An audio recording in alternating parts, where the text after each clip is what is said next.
समझदारी से। वाहेगुरु जी का खालसा, वाहेगुरु जी की फतेह। सतनाम, जोहार, सत श्री अकाल।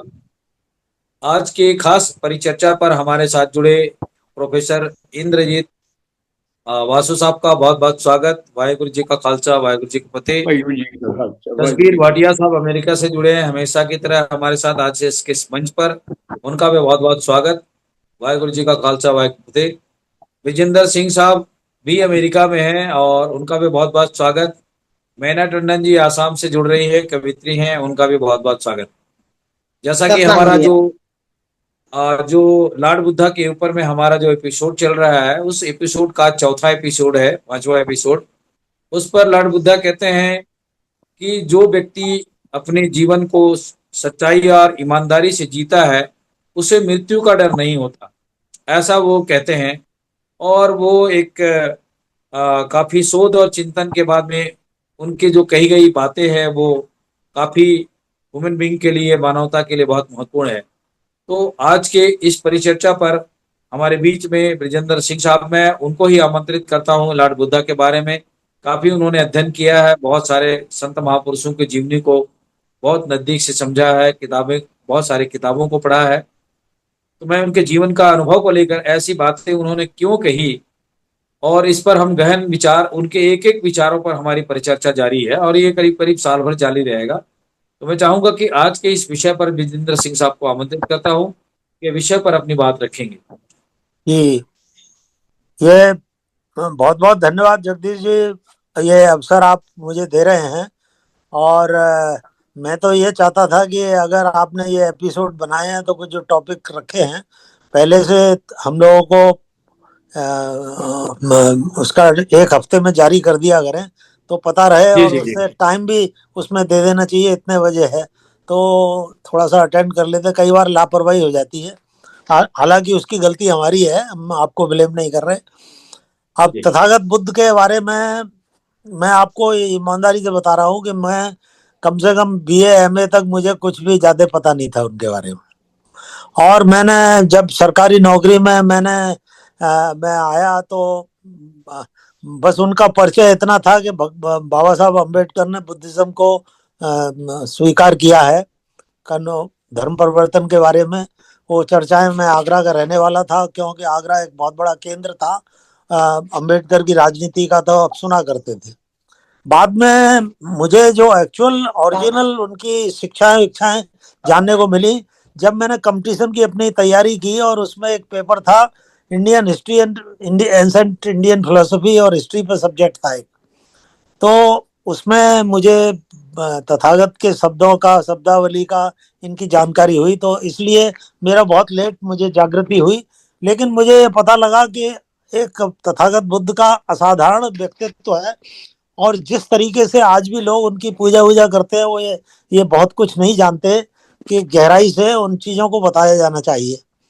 बुद्ध में हम लोग कहते हैं बुद्धम शरणम गच्छामि, धम्मम शरणम गच्छामि, संघम शरणम गच्छामि।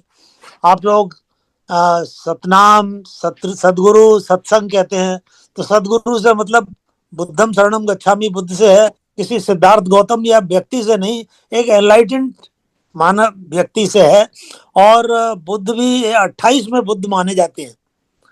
ये कोई जैसे जैसे भगवान, जैसे जैन धर्म में 24 में तीर्थंकर भगवान महावीर हुए हैं, जैसे सिख धर्म में 10 गुरु हुए हैं। और खास बात यह है कि ये समतावादी परंपरा है।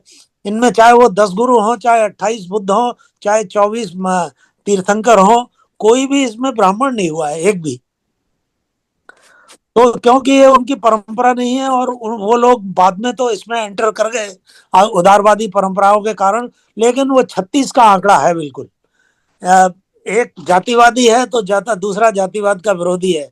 एक अहिंसा को मानता है, करुणा को, दया को सर्वोपरि, तो दूसरा दूसरा वर्ण व्यवस्था को, जातिगत, उसको ही धर्म मानता है, उसको वर्णाश्रम धर्म कहते हैं।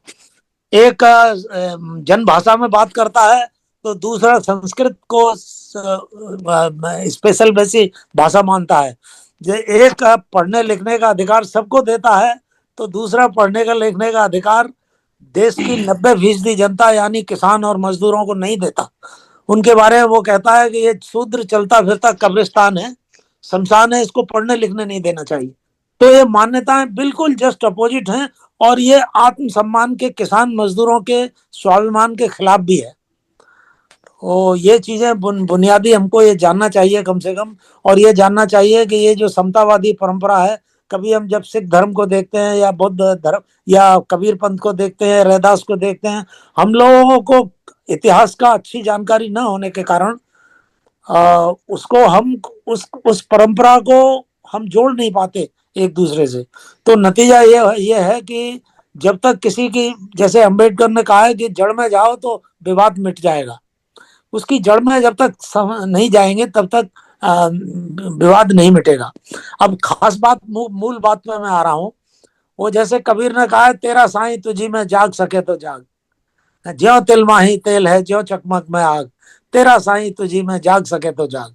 ऐसे तथागत ने बुद्ध कहा है कि बुद्ध तेरे अंदर है, तू कहाँ ढूंढ रहा है बाहर, तुझे अपनी शक्ति को मनुष्य पहचाने। और उन्होंने बड़ा क्लियर ये बात कही है कि मैंने जो भी तुम्हें धर्म का उपदेश दिया है वो बेड़े की तरह है, नाव की तरह है, पार उतरने के लिए, ये सिर पर ढोने के लिए नहीं है। तो जिस तरह कर्म कांड का खंडन किया है कबीर साहब ने, गुरु नानक जी ने, वैसे ही कर्म कांडों का खंडन बुद्ध ने भी किया है। लेकिन इसका यह मतलब नहीं है कि कोई अनुशासन नहीं होगा, अनुशासन होगा, लेकिन वो मानवता के लिए होगा, मानवता की रक्षा के लिए होगा, समता के लिए होगा, प्रेम के लिए होगा। दो कंसेप्ट हैं इसमें, एक अहिंसा और एक सत्य। तो हम लोग सत्य नाम कहते हैं, सत्य को सर्वोपरि माना है। सभी जानते हैं कि बुद्ध ने अपना पूरा जीवन सत्य की खोज में लगा दिया, कबीर ने सत्य की खोज में लगा दिया, इसलिए सत्य नाम कहते हैं हम। एक ओंकार सतनाम कहते हैं। ये सत्य एक ही है, दो नहीं हुआ करते।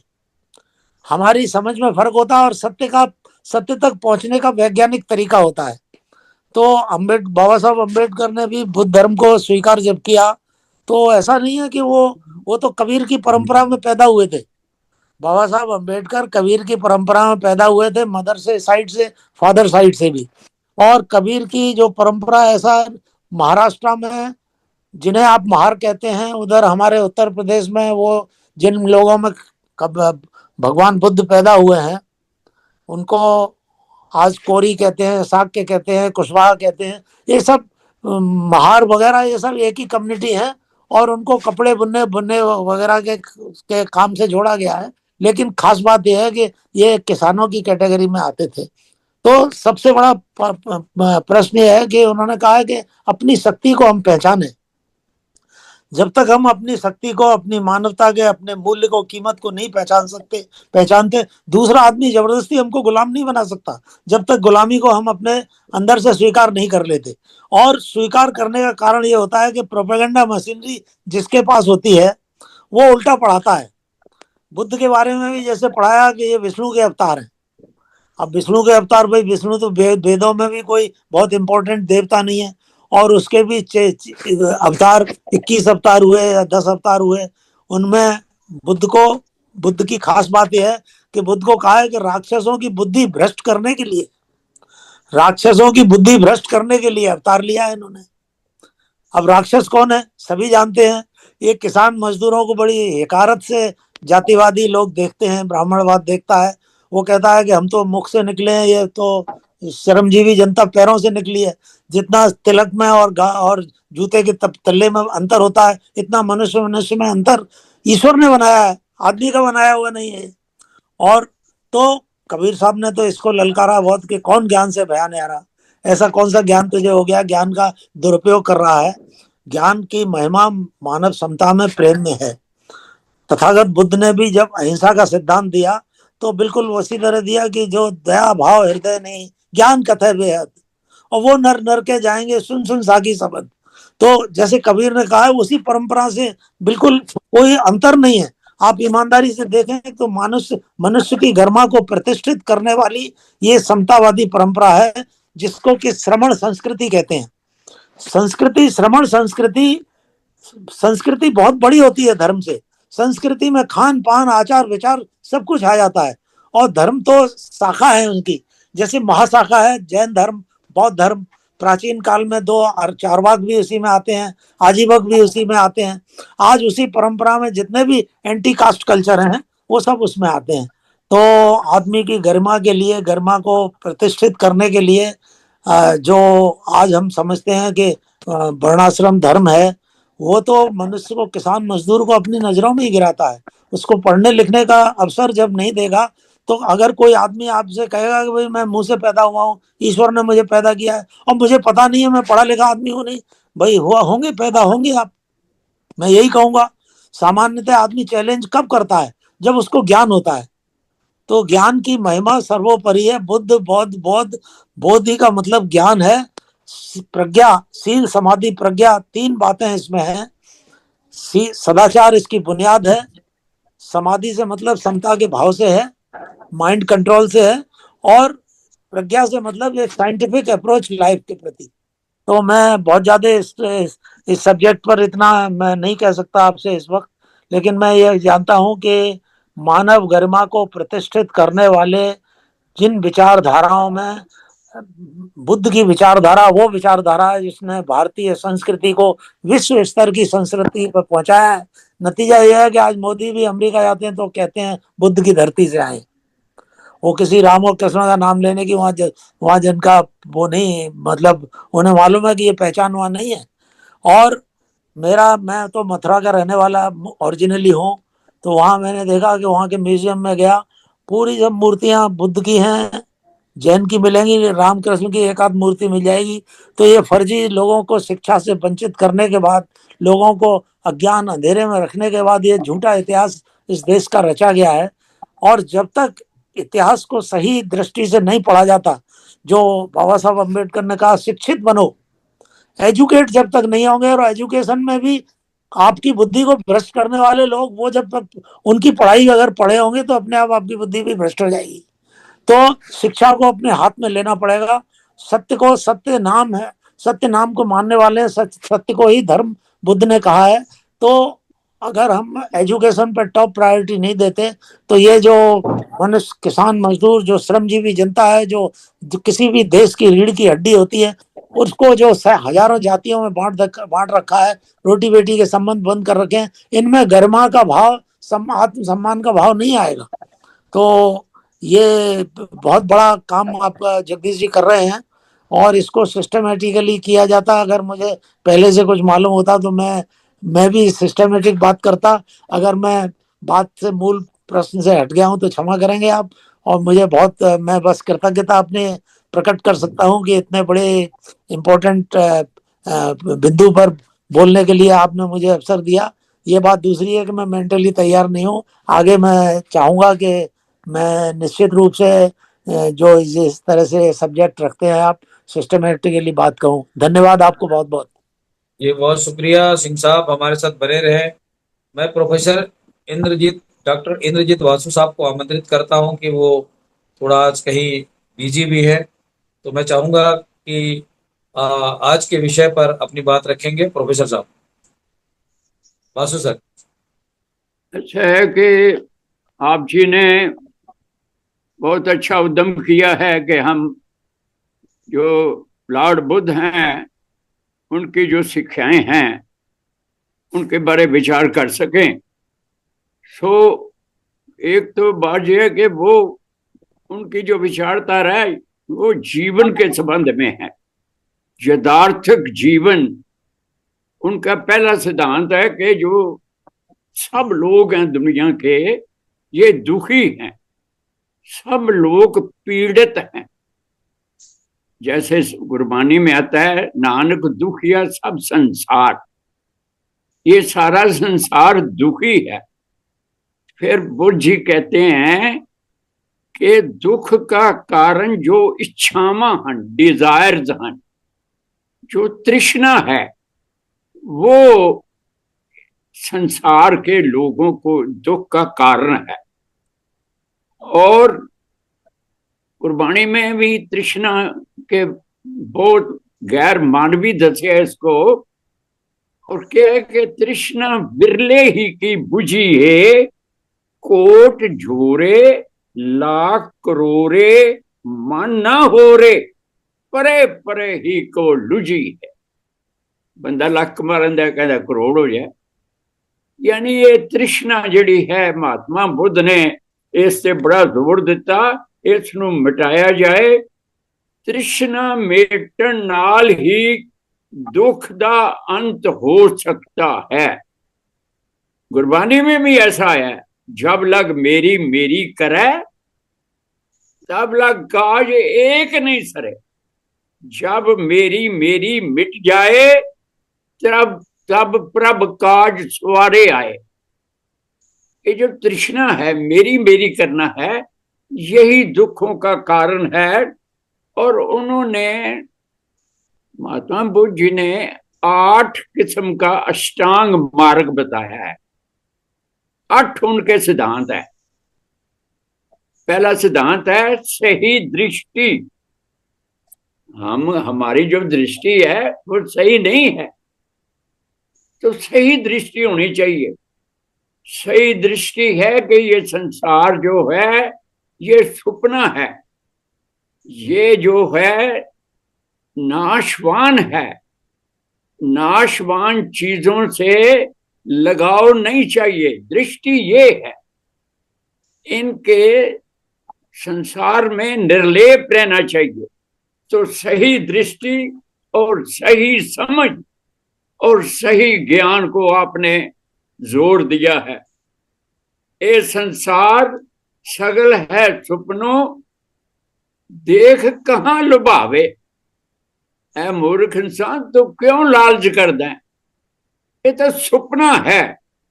सो दूसरा उन्होंने बताया महात्मा बुद्ध जी ने कि सही संकल्प होना चाहिए, अच्छी सोच, और जिसमें प्रेम करना और अहिंसा शामिल हो। अहिंसा जड़ी है वो आजकल के जमाने की बड़ी बड़ी समस्या बन गई है। लोग अहिंसक हो रहे हैं, लोग एक दूसरे को मारने के लिए तैयार हो रहे हैं। तो अहिंसा कहते जैसे ये यहूदियों में आता है। यहूदी कहते हैं कि एक इंसान को अगर आपने मार दिया तो कुल मानवता को मार दिया, क्योंकि जो इंसान से आगे जनरेशन चलनी थी वो आपने खत्म कर दी। तो एक इंसान का मौत सारी मानवता की मौत है। ये यहूदी धर्म में आता है। बहुत कुछ सीखने का है हमको। और एक उन्होंने कहा सही भाषण चाहिए, सही बोल चाहिए। बोलने में ईमानदारी से बोलिए, झूठ नहीं बोलिए, और जब बोलिए दूसरों प्रति सम्मान हो, फिक्का नहीं बोलिए। ये महात्मा बुद्ध ने कहा कि मिठास रखिए जबान में। मिठास तब हो गई जब मन कोमल होगा, जो सारे संसार को एक समान जो बंदा मानेगा वो ही सम्मान देगा दूसरे को। सो एक उन्होंने कहा कि इंसान को सही आचरण होना चाहिए, उसका करैक्टर जो बुलंद होना चाहिए। और गुरबाणी में भी ऐसा आया है कि सोच सचो उरे सबको ऊपर सच आचार। Truthful living is higher than truth.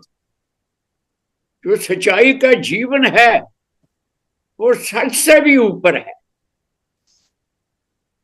सच्चाई का जीवन बहुत जरूरत है इंसान को। अंदर बाहर से एक होना चाहिए। जो बुल्लों में है, जो जुबान में है, वो एक्शन में होना चाहिए। कथनी और करनी एक होनी चाहिए। और सही आचरण के बाद महात्मा बुद्ध जी ने बताया कि सही आजीविका हो, जो रोजगार का साधन है वो भी सही हो, दूजियां का नुकसान नहीं करना। इंसान ने सब में जो जोत है सोए, संसार में जो परमात्मा है सब में है, कण कण में है, जीव जीव में है। किससे हम भ्रष्टाचारी करेंगे, किसको हम नुकसान पहुंचाएंगे? इस तरह जो काम काम हमने करने हैं। और एक उन्होंने बताया कि सही प्रवाह, सही प्रयास करना चाहिए, सही यत्न होने चाहिए, सही दिशा में यत्न हो। काम तो लोग सारे करते हैं, सुबह से शाम तक दिन तो बीत जाता है, मगर वो फोकस है, वो राइट डायरेक्शन होनी चाहिए, सही प्रयोजन होना चाहिए। और जो सकारात्मक विचार हैं, जो पॉजिटिव थॉट हैं, जो सोसाइटी को बनाने वाले हैं, जो सोसाइटी को संवारने वाले हैं, वो ही सही उद्यम करने चाहिए, सही यत्न करने चाहिए। अरे इंसान जो है, मंसूर ने तो कहा था, मंसूर ने बोला, बहुत बड़ा सूफी कवि हुआ है, वो बोलता है एक दिन परमात्मा को ख्याल आया कि मैं प्रगट हो जाऊं, मैं साकार हो जाऊं। तो रब ने, परमात्मा ने क्या किया, कुछ कुछ गुण इकट्ठे कीते ते गुणा का समूह बना के मनुख बनाता। मनुख द्वारा रब दुनिया च प्रगट हो गया। मनुख नू सारे अपनिया शक्तियां दे दित्तियां, मनुख नू ब्रह्मंडी चेतना दे दित्ती, मनुख नू परम बुलंदी दे दित्ती, मनुख नू इमेजिनेशन दे दिता, मनुख नू क्रियासी दे दित्ती, मनुख नू आगे बढ़ने की इच्छा दे दी, उसको काट खोज और ज्ञान दे दिता, उसको बोली दे देती। मनुष्य की जो शक्तियां हैं, अनंत शक्तियों का मालिक है और कुदरत का एक चमत्कार है मनुष्य जो। और इसको अपने म्यार का ख्याल रखना चाहिए। और जो सरकारें हैं, सरकारें भी जो मनुष्य को उतनी सहूलता नहीं देती। मनुष्य ने जो परमात्मा का सिंबल है, उसने दुनिया में मनुष्य ने यात्रा करनी है और उसकी सुखैन यात्रा कराने की जिम्मेदारी सरकारों की। मगर सरकारें जो क्या कर रही हैं, वो सिर्फ गद्दी तक है उनका। जो ये दुनिया है, जो महात्मा बुद्ध जी ने जो दुनिया बनाना चाहिए, वो थी प्यार की दुनिया, प्रेम की दुनिया, कुर्बानी की दुनिया और दूसरों के लिए जीना। और महात्मा बुद्ध को बहुत ही आजकल के युग में पूजा जाता है। जैसे अभी कह रहे थे कि जो अंबेडकर है, उसने अपने धर्म धारण करना था, उसने बड़े धर्म देखे, आखिर में बुद्ध धर्म को उसने सिलेक्ट किया कि बुद्ध धर्म जो है वो सारे इंसान की समस्या जो है हल कर सकता है। और एक जो महात्मा बुद्ध ने जो सही स्मृति होनी चाहिए, सही विचार का ध्यान होना चाहिए, और जो जो कर्म कियो लालच लग ते आप बंधायो। जेड़े जेड़े कर्म बंदा लालच करके करता है, ग्रीडीनेस से करके करता है, और समझ लो कि अपने आप नू जंजीरां में जकड़ रहा। जो जो कर्म कियो लालच लग ते आप बंधायो, वो तो आप ही कैदी बन रहा है। मनुख ने, जो बुद्ध जी ने, उनका बड़ा जो सिद्धांत था वो निर्वाण का सिद्धांत था। निर्वाण जो पूर्ण मुक्ति है, जो पूर्ण अमन है, पूर्ण खुशी है, वो निर्वाण है। निष्काम होकर कर्म करना। और गुरबाणी में आता है कि कर्म धर्म पखंड जो दिसे, ये जो कर्म हो रहे हैं दुनिया में पखंड है, धर्म हो रहे हैं पखंड है, अंदर हो रहा है बाहर हो रहा है। कर्म धर्म पखंड जो दिसे तिन जम जागाती लूटे। ये जो कर्म है वे सारे जम जो है मौत का जो दूत है इसको लूट लेगा। एक कर्मों का कोई बेफायदा होगा।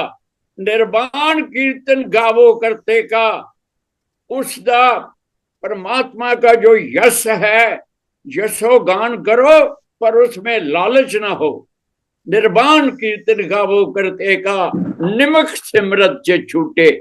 एक निमक भर एक आंख के पल के जना समय होता है, उस समय आप थोड़ा सा समय में अगर उसको याद करेगा और आप मुक्त हो जाएंगे। सो जो धर्म है जो महात्मा बुद्ध ने जो हमको धर्म दिया उसमें सही समाधि लगनी चाहिए।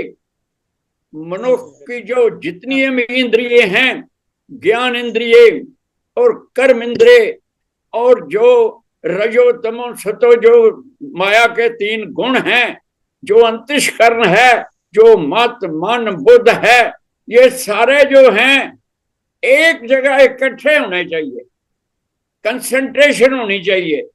मनुष्य जो है वो ही समाधि में जा सकता है जिसकी इंद्रिय जो है वो कंट्रोल में है। इंद्रियों का कंट्रोल बहुत जरूरी है। और आज जो मुंह है हमारा जो चेहरा है, जो चेहरे पर चीजें लगी हुई हैं, चेहरे पर आंखें हैं, चेहरे पर कान हैं, चेहरे में जीभ है, इनकी तो सारी प्रॉब्लम है। हमको आंखें दे दी गई हैं पर हमको आंखों से देखना सिखाया नहीं गया। कैसे देखना है? कान दे दिए गए पर सुनने की जांच नहीं दी। सुनने की जांच आप सीखनी है। महात्मा बुद्ध जी सिखाएंगे, गुरु नानक सिखाएंगे। तो ये जो इंद्रिय हैं इनकी जो ट्रेनिंग है वो बहुत ही जरूरी है। आज का इंसान जो है वो फिजिकल चीजें देखता है, भौतिकता में गलतान हो रहा है, पदार्थवाद में गलतान हो रहा है। उसको चाहिए कि जहां से पदार्थ पैदा हुए हैं उसकी तरफ ध्यान दे। सुंदरता जो है वो बहुत ही सूक्ष्म चीज है। इंसान की बुद्ध सुंदर होनी चाहिए, इंसान की मत सुंदर होनी चाहिए। तिथे घड़िए सुरत मत मन बुद्ध। सुरत मत मन ते बुद्ध ये हमको कुदरत से घड़ाए नहीं मिलते, इनको हमको गढ़ना पड़ता है। जितने धर्म हैं वो हमको डिसिप्लिन सिखाते हैं। सो जो आज के युग में महात्मा बुद्ध की जो शिक्षाएं हैं वो बहुत सार्थक है कि उन्होंने हिंसा का प्रचार किया। गुरु नानक ने एक जगह कहा था, हंस हेत लोभ कोप चारे नदियां अग। ये 4 अग दियां नदियां चल रही दुनिया च। हंस हिंसा, हेत अटैचमेंट लगाओ, अपनी चीजों का लगाओ, प्रॉपर्टी का लगाओ, लोभ लालच और कोप गुस्सा। हंस हिंसा, हेत अटैचमेंट, हंस हेत लोभ कोप चारे नदियां अंग। पवे दंजे नानका तरे करमी लग। सारा संसार इन्हां अग दियां नदियां जड़ रहा है। नेक कर्म दे नाल असीं लग के असीं अपना जीवन जिहड़ा है सवार सकते हाँ। तो महात्मा बुद्ध का जो कथन है, अहिंसा हो, ईमानदारी हो और सच्चाई हो। जैसा आप सतनाम बोल रहे थे, क्यों कर सतनाम? परमात्मा का दूसरा नाम सत्य है। सच्चाई के बिना परमात्मा को पाना जो है वो मूर्खों की दुनिया में रहना है।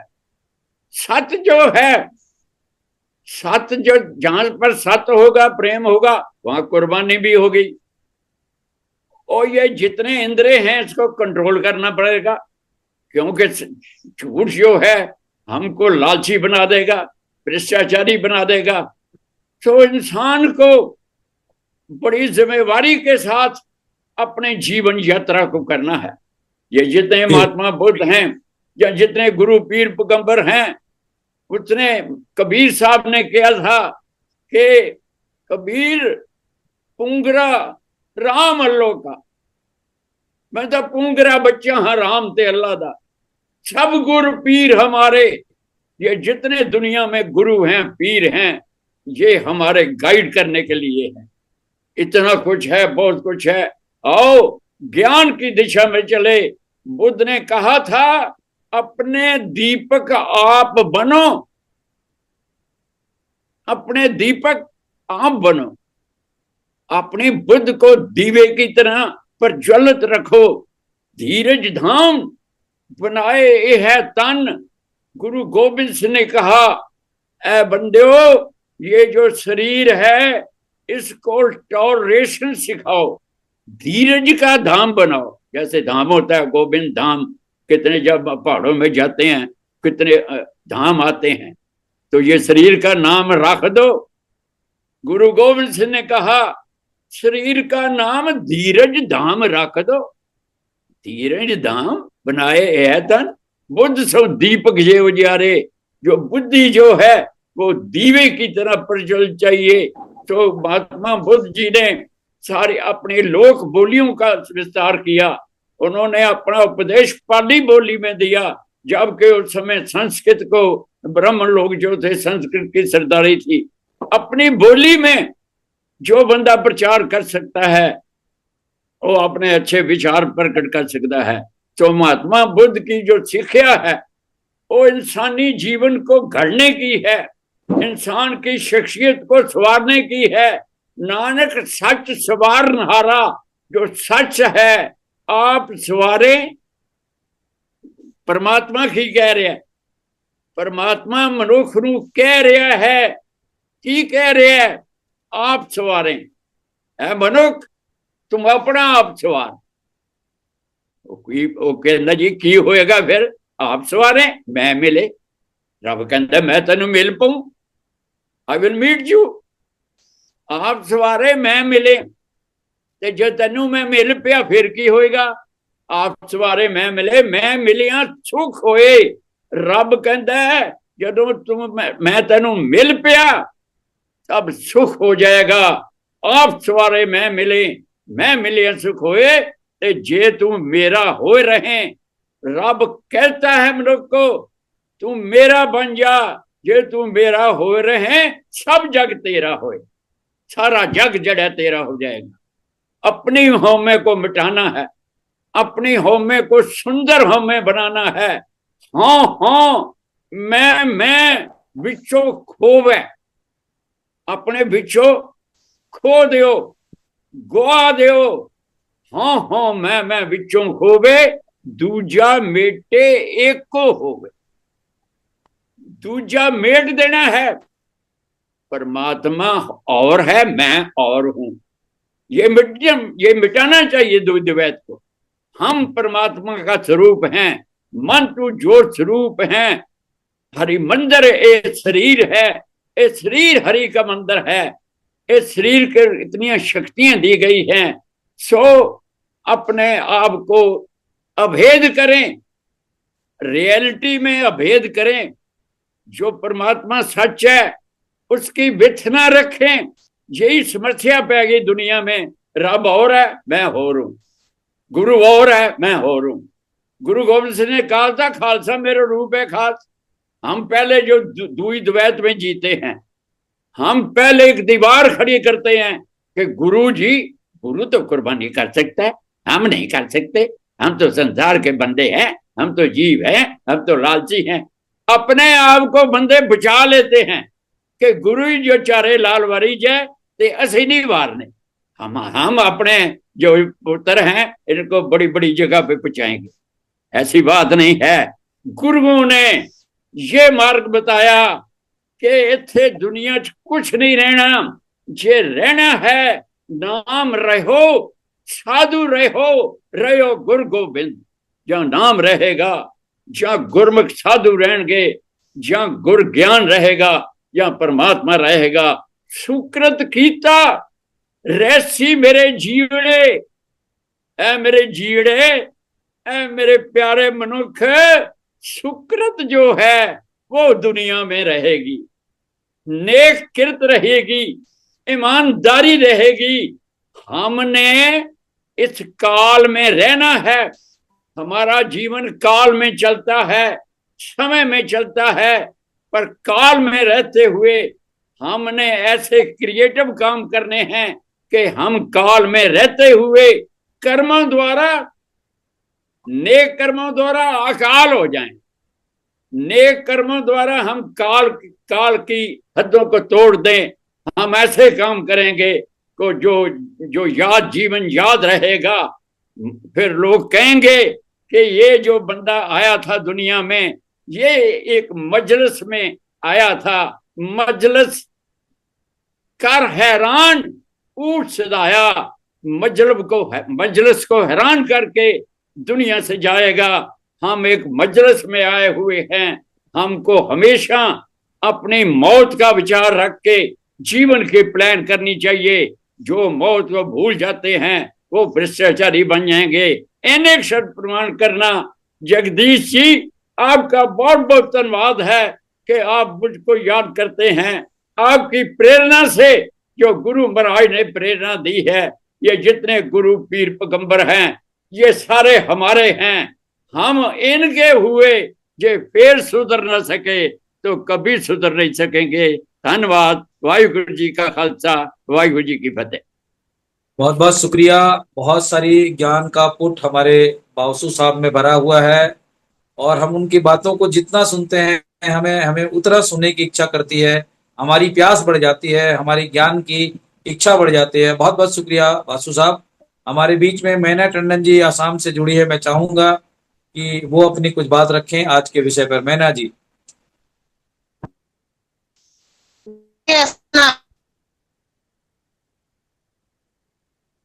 मैं अनिल भटपारी साहब आ चुके हैं, उनसे आग्रह करता हूं, मैडम का नेटवर्क इधर उधर हो रहा है। भटपारी साहब, अभी आपने प्रोफेसर इंद्रजीत बासु साहब को सुना। मैं चाहूंगा, आप भी प्रोफेसर हैं, तो छत्तीसगढ़ में बहुत सारे चिंतन और लेखक हैं, आप लिखते भी हैं। मैं चाहूंगा कि बुद्ध के विचार पर, आज के विषय पर अपनी बात रखें। नमस्कार। जय सतनाम। संसार सतनाम मैं हूं और वाहिगुरु जी खालसा, वाहिगुरु जी का फतेह।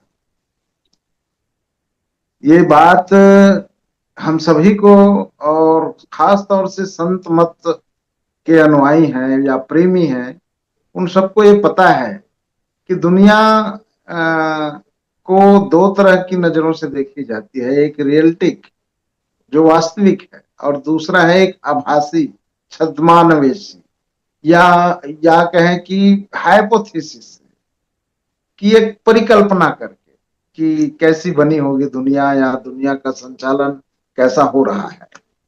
और दूसरा वो जो रियलिटिक है, जो है वो दिख रहा है। तो इतिहासों का एक क्रम मिलता है, जो सबूत है उनके साक्ष्य हैं। चाहे सिंधु घाटी सभ्यता की ज्ञात सभ्यता में हमको सिंधु घाटी सभ्यता पता चलती है हमारे देश में, और उसके बाद में फिर और अनेक है, लेकिन सिंधु घाटी की सभ्यता का उन्नत सभ्यता था। आपको जान के आश्चर्य होगा कि छत्तीसगढ़ में गिरौदपुरी के पास, वही गिरौदपुरी जहां गुरु घासीदास जी ने जन्म लिया है, उसी गांव से बहती है एक धारा जिसको जोग नदी कहते हैं। जोग नदी, हम लोग सतनाम संस्कृति में उसका नाम जोग नदी कहते हैं। और दूसरी है महानदी। तो महानदी की वो सहायक नदी है। अभी उसी गिरौदपुरी सोनाखान रेंज में सोने की खान पता चला है। बहुत बड़ा भंडारण है और देर सबेर उत्खनन होगी वहां पे। इसी जोग नदी से रेत छन के आते हैं गिरौदपुरी और सोनाखान जंगल से, और महानदी की रेत में मिक्स हो जाती है। तो एक तरह से गिरौदपुरी शिवरी नारायण से लेकर के हीराकुंड जो उड़ीसा तक है, वहां तक जो महानदी प्रवाहित होती है, दोनों किनारे में सोनझरिया जनजाति निवास करती है। उनका काम ही है रेत से सोना निकालना। तो इसी जमीन पे, इसी भूभाग पे अमोंदी नाम का एक गांव है जहां पे मानव बसाहट सभ्यता पता चला, और उनकी कार्बन डेटिंग से टाइम निकाला गया है, वो 25,000 साल पुरानी मानव बस्ती होने का कार्बन डेटिंग में है। इसकी अनुसंधान किया संबलपुर यूनिवर्सिटी में। इसके ऊपर मेरी एक आर्टिकल है जो पब्लिश है, प्रकाशित भी है। तो कहने का अर्थ यह है कि सिंधु घाटी सभ्यता की अगर हम उम्र देखते हैं तो लगभग 5,000 साल। क्या आ रही है, मैं तो देखिए, हाँ मैं बात नहीं चाहूंगा बात कि कहेंगे, हेलो, पर क्या रही है? मेरी आवाज आ रही है? जी आपकी आवाज कट रही है। मैंने ये टंडन जी नहीं, अपनी बात कर दी। ये हम सुन रहे हैं, हाँ बड़े आराम से सुन रहे हैं। हाँ, जी जी। तो 5,000 साल सिंधु घाटी सभ्यता है, की सभ्यता है, और छत्तीसगढ़ में 25,000 साल की मानव बस्ती होने का प्रमाण मिलता है। मेरा आह्वान है कि विश्व समुदाय को, जानकार लोगों को खोजना चाहिए, और इसी धरती से, इसी जमीन से सतनाम का एक उद्घोष हुआ गुरु घासीदास जी के नाम से। गुरु घासीदास जी के पहले भी सतनाम रहा है दिनचर्या में, जीवनचर्या में, मानव संस्कृतियों में, और सिंधु घाटी सभ्यता में भी वो रहा होगा, छत्तीसगढ़ की सरजमी पे भी रही होगी। ये अलग बात है कि उसका लेखन क्यों नहीं हुआ, अन्यान कारणों से, क्योंकि मानव सभ्यता धीरे धीरे भाषा, लिपि, इनका विकास होता है। तो ज्ञात साहित्य में अगर हम देखें तो एक ऐसी इतिहास है जिसमें सबसे पहले ऋग्वेद को घोषित कर दिया गया है, लोगों के माइंड में सेट हो गया है कि प्राचीन साहित्य ऋग्वेद है, प्राचीन साहित्य जंदावेस्ता है, ऐसा लोगों के दिमाग में सेट हो गया है। लेकिन इसके पहले लोक साहित्य जो है, जनश्रुति में जो सदियों से चली आ रही है, उन जनश्रुतियों की लोक कथाएं, लोकगीत, बोलियां, ये जो है वो आपके संस्कृत से भी प्राचीन है। और सम्राट अशोक ने, या सम्राट अशोक के पहले, जी जी, सम्राट अशोक ने जब शिलालेख बनवाया, बुद्ध की संदेशों को पत्थर पे उत्कीर्ण कराए, तो उसमें कहीं संस्कृत नहीं है, पाली भाषा है। और उसके बाद में 2,500 साल पहले हम देखते हैं कि कहीं संस्कृत में लिखी हुई कोई शिलालेख नहीं मिलता। संस्कृत की बातें तो करीब करीब 6वीं शताब्दी से शुरू होता है, गुप्त काल में। तो कहने का अर्थ है कि विद्वान लोग ये निर्धारण कर रहे हैं कि संस्कृत पहले आया कि पाली या प्राकृत भाषा पहले आई। तो भाषाविदों ने तो ये तय कर रखा है कि संस्कृत बहुत बाद में पाली भाषा। जी जी, मेरा कहने का आशय में आऊं, जी जी, हाँ मैं कहने का आशय में मैं आऊंगा कि पाली भाषा शुद्ध बुद्ध की संदेश है, संतों की संदेश है, इस देश के मूल निवासियों की बातें हैं। और इसलिए प्राकृत और पाली भाषा की साहित्य को, लोक बोलियों की साहित्य को जब तक हम सामने नहीं लाएंगे, तब तक हमारी मूल संस्कृति क्या है ये पता नहीं चलेगा। हम वेदों की संस्कृति, उपनिषदों की संस्कृति को हम जान रहे हैं, और उसके आधार पे हम लोगों की संस्कृति है बता रहे हैं, जबकि ये अलग तरह की संस्कृति है।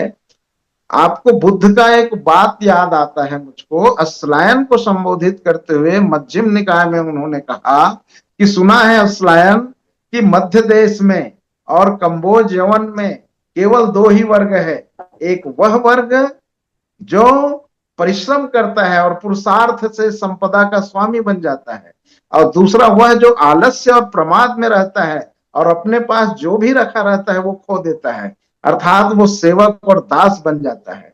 तो संसार में 2 ही लोग हैं, एक अमीर आदमी, एक धनी आदमी, एक प्रभुता को भोगने वाला वर्ग और दूसरा प्रभुता में सेवा करने वाले वर्ग, ये 2 है। और ये प्राकृतिक विभाजन है। लेकिन वेदों में हम देखते हैं कि 4 विभाजन है। जन्म से ब्राह्मण हो गया, मुंह से निकल गया, कंधे से छत्री निकल गई, पेट से वैश्य निकल गए, पैर से चरण निकल गए। तो ये वैदिक संस्कृति है, या संस्कृत साहित्य की जो कल्चर है वो अलग है, और लोक साहित्य, पाली भाषा की साहित्य, अपभ्रंश भाषा की साहित्य है, वो अलग है, वो श्रमण संस्कृति है। और उस संस्कृति को हमको सामने खड़ा करना है। मैं बहुत पीछे से इसलिए बात कर रहा हूं कि हमारी सभ्यता कितनी प्राचीन है और उनकी जड़ कितनी गहरी है। हम उस जड़ में जाएंगे तब हम लड़ पाएंगे। और दूसरा, जी जो थोपी गई संस्कृति है वो हवा में है, उनकी जड़ ही नहीं है। जो जड़ विहीन जी संस्कृति जी है, कहीं से आयातित संस्कृति है, उस संस्कृति के साथ संघर्ष करना है। एक तरफ संतों की दुनिया है जी और दूसरी तरफ काल्पनिक ईश्वरों की दुनिया है। ईश्वर वह जो जी अवतार लेता है और राक्षसों को बद्ध करता है, जो वयम रक्षामि है, जो अपनी भूमि की, अपनी सभ्यता की, अपनी संस्कृति की रक्षा करने के लिए है, वो राक्षस हो जाते हैं और उसका वध हो जाता है देवताओं के द्वारा। तो देवताओं का विरोध संतों ने हर जगह कहा है। गुरु घासीदास जी ने कहा, अपन घट के देव मने वो मंदिरवा में का करे जेबो। वो साफ साफ घोषित करता है कि हम मंदिर में क्यों जाएं, सुख तलाशना है तो मंदिर जाने की जरूरत नहीं। सुख आसपास के लोगों से प्रेम व्यवहार से रहो, एक दूसरे के प्रति सत्य विश्वास से जीवन जियो। आपको इसी दुनिया में स्वर्ग मिलेगा, इसी दुनिया में जी सुख मिलेगा। पूजा पाठ करने जी से, कर्म कांड करने से कोई सुख नहीं मिलेगी। कोई ऊपर लोक जी नहीं है जहां देवता निवास करते हैं, अवतार लेके आते हैं। कोई मंत्र होगा, बुदबुदाओगे वो प्रकट हो जाएंगे, एवं मस्तु जी कहेगा और तुम्हारा कल्याण हो जाएगा। ऐसा नहीं है। ऐसा साफ साफ संतों ने, गुरुओं ने, चाहे बुद्ध हो, कबीर हो, नानक जी साहब हो, रैदास हो या गुरु घासीदास हो, ये बात कही। जी और ये भट्टभाई बातें साहब परंपरा जी से, सुनिए, ये बातें सदियों से आई परंपरा से, वो वेदों से नहीं आई हैं। वो वेदों से नहीं है, जी वेद भट्टभाई साहब अपने मेहरान दिमाग जी से निकाल दिए। वो आए हैं लोक साहित्य से, लोक जीवन से, लोक भाषाओं जी से। इसलिए हमें लोक भाषा और लोक साहित्य को जानना और समझना होगा। तभी हम संत साहित्य को जी समझ सकते हैं, संतों की दर्शन को समझ जी सकते हैं, गुरुओं की दर्शन को समझ सकते हैं। जय सतनाम। बहुत शुक्रिया आखिरी भट्टभाई समय साहब। मैंने टंडन जी जल्दी से अपनी बात कहे आज के विषय पर।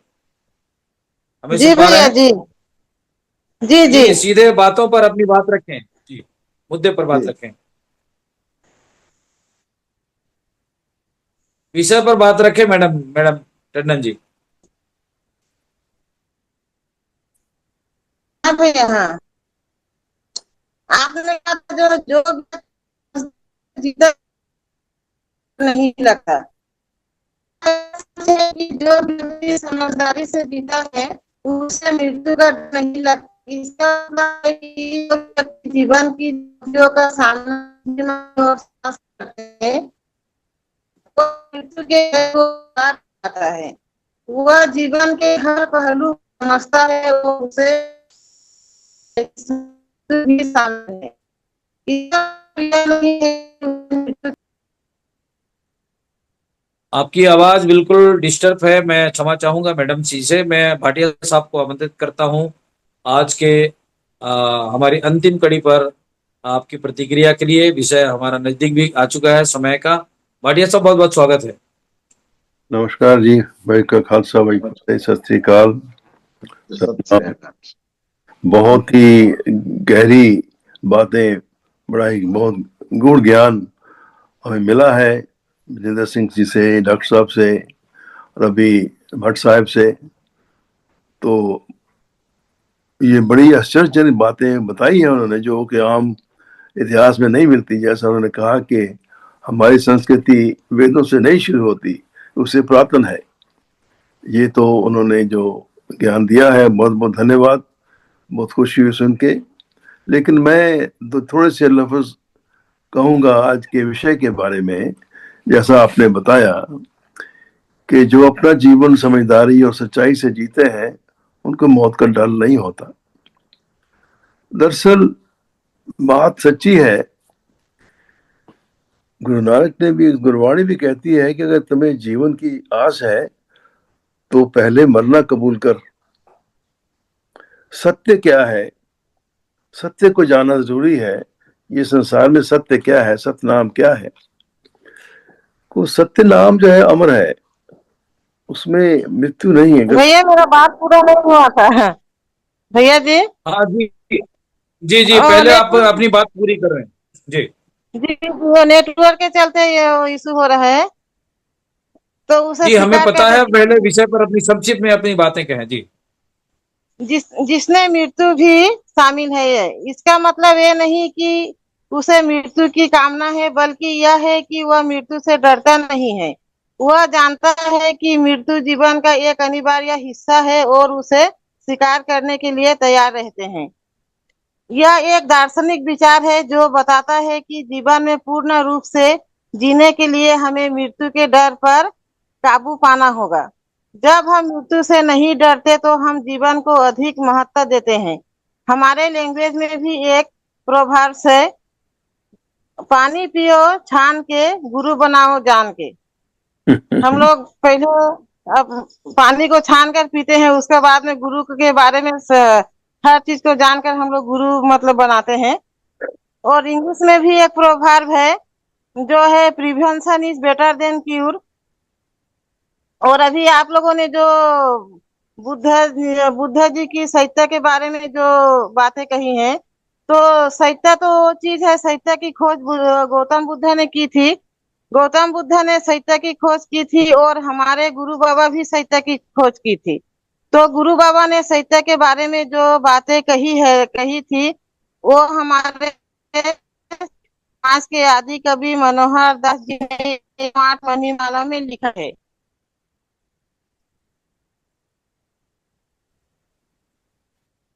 बहुत 108 शुक्रिया मणिमाला में लिखा है, जी। सत्य ही सबके सार है, जाना हूँ जगत असार।